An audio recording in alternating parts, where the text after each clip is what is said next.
Hello everyone, welcome to GS centre. दोस्तों कैसे आप सब? उम्मीद है आप सब अच्छे होंगे। चलिए कंटिन्यू करते हैं। प्रैक्टिस सेट 3 चल रही है हमारी। तो जितने वन एग्जाम से यूपी पुलिस हो गया, दिल्ली पुलिस हो गया, एसएसजीडी हो गया, एयरफोर्स हो गया, पीसीएस, जितने भी वन एग्जाम्स उनके लिए बहुत महत्वपूर्ण सीरीज होने वाली है, क्योंकि प्रीवियस क्वेश्चन जितने भी एग्जाम में क्वेश्चन पूछे गए हैं वो सारे हम लगा रहे हैं। तो चलिए पहला क्वेश्चन देखते हैं हम।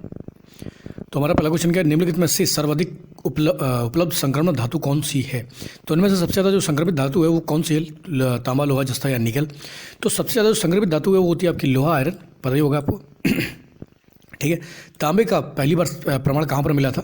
तांबे के सबसे पुराने सच कहाँ पर मिले थे? जल्दी कमेंट करके बताओ। उनका B is the right answer हो जाएगा। और जो जस्ता है, जस्ता जो किससे किससे मिलकर बनता है? जल्दी से कमेंट करो। जस्ता किस किस चीज़ से मिलकर बनता है? नेक्स्ट हम बात करते हैं, जंग लगने पर लोहे का भार क्या होगा? अच्छा, जंग लगने पर लोहे का भार क्या होगा? बढ़ेगा या घटेगा? तो ये बढ़ जाता है। तो 2 का B is the right answer हो जाएगा। बहुत बार एग्जाम में इसको डाल जाता है क्वेश्चन को। सिंपल ही है लेकिन डाल दिया जाता है, बच्चे जल्दी भी कर देते हैं इसमें। तो 2 का B is the right answer हो जाएगा।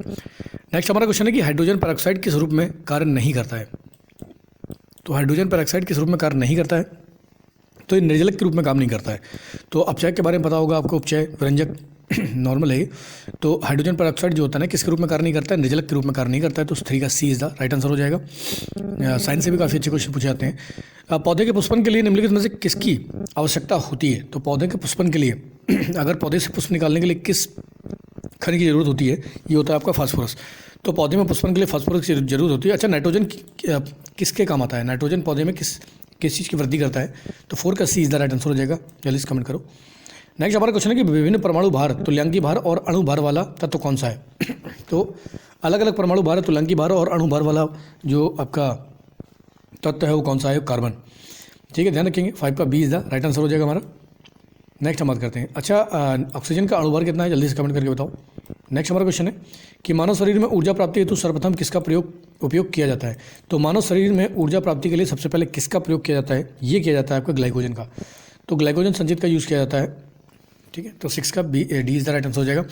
अच्छा, विटामिन आपका ए, बी, सी और डी कौन कौन से रोग होते हैं? जल्दी से कमेंट करो। Vitamin A, B, C, D से की कमी से कौन कौन से रोग होते हैं? तो 6 का D is the right answer हो जाएगा। नेक्स्ट हमारा क्वेश्चन है कि निम्नलिखित में से कौन सा सिंधु घाटी सभ्यता को अन्य तत्कालीन पश्चिम एशियाई सभ्यता से अलग करता है?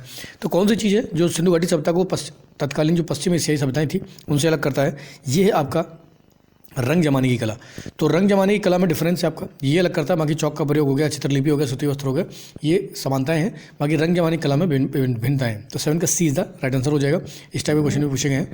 भारत में पूर्णतः संगमरमर का बना हुआ प्रथम मुगल स्मारक कौन था? तो भारत में पूर्णतः संगमरमर का बना हुआ जो पहला स्मारक था वो कौन था? क्या ये ताजमहल था? नहीं, ये ताजमहल नहीं था, ध्यान रखना। ताजमहल बाद में बना गया। पहले एतमादुल्ला का जो मकबरा था वो बना है पूर्ण तरीके से संगमरमर का बना हुआ है। तो 8 का सी इज़ द राइट आंसर हो जाएगा। ये भी आपका आगरा में ही मिल जाएगा। ठीक है, 8 का सी इज़ द राइट आंसर हो जाएगा। नेक्स्ट हमारा क्वेश्चन है कि विजयनगर साम्राज्य के प्रांतों को क्या कहते थे? तो विजयनगर साम्राज्य के प्रांतों को मंडल कहा जाता था। तो 9 का ए हो जाएगा। और वहीं से आज हमारे यहाँ भी जो मंडल होते हैं वो वहीं से लिए गए हैं। विजयनगर साम्राज्य से ही लिए गए हैं। नेक्स्ट हमारा क्वेश्चन है कि 1538 में बहमनी साम्राज्य कितने राज्यों में बढ़ चुका था? तो 1538 में बहमनी साम्राज्य, अच्छा बहमनी साम्राज्य का संस्थापक कौन था? कमेंट करो। तो कितने साम्राज्यों में बढ़ गया था? ये 5 राज्यों में बढ़ गया था।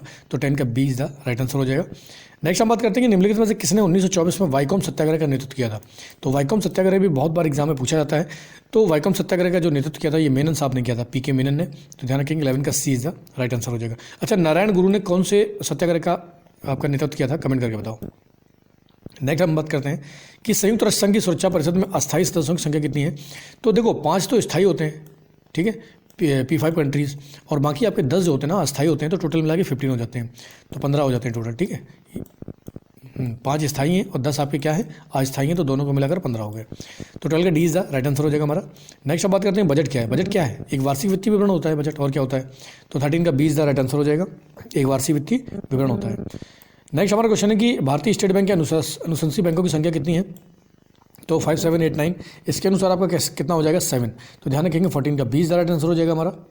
नेक्स्ट हम बात करते हैं और लास्ट क्वेश्चन हमारा, निम्नलिखित में से कौन सा संयुक्त राष्ट्र संघ का क्या नहीं है? भाग नहीं है। तो संयुक्त राष्ट्र संघ का अंग नहीं है। तो संयुक्त राष्ट्र संघ का अंग इधर लिख लेंगे, अंग नहीं है। ठीक है, तो कौन सा आप संयुक्त राष्ट्र संघ का अंग नहीं है? तो ये आपका क्या हो जाएगा? महासभा, अंतर्राष्ट्रीय न्यायालय, सुरक्षा परिषद या अंतर्राष्ट्रीय मुद्रा कोष, IMF। तो IMF जो है ना यो यूनाइटेड नेशन का अंग नहीं है। बाकी आपकी सुरक्षा परिषद है, अंतर्राष्ट्रीय न्यायालय है और महासभा है। तो 15 का D is the right answer हो जाएगा।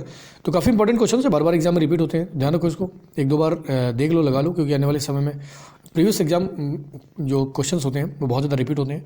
तो एक दो बार देख लो, रिवीजन कर लो इसको, और इससे लगाने से आपकी जो तैयारी है उसका भी पता चल जाएगा। तो चलिए लगातार पढ़ाई कीजिए, लगातार मेहनत कीजिए। आज के लिए इतने बहुत है। जय हिंद।